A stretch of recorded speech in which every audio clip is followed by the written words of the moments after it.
adobo ng Chinese. Sobrang lambot lang to guys.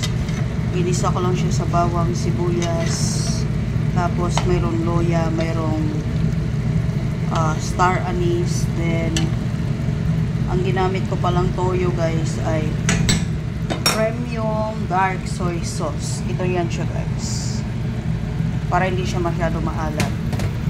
Ayan guys, ang kalabasan nito parang adobo ng Chinese to guys. Ganyan lang siya magluto.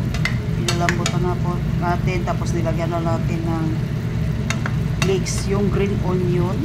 Then, yan guys, sobrang lambot na yan siya. Pero kung sa atin, normal na adobo lang to guys. Adobo ng Chinese adobo to guys. Pork adobo, Chinese style. Yan. Kasi may luya yan siya guys. At saka star anise, medyo may konti siyang white sugar para medyo manamis-namis. Tapos parang hindi siya maalat. Thank you for watching Dabs and Brasha Vlog. Don't forget to like, comment, and share. Thank you guys. Bye.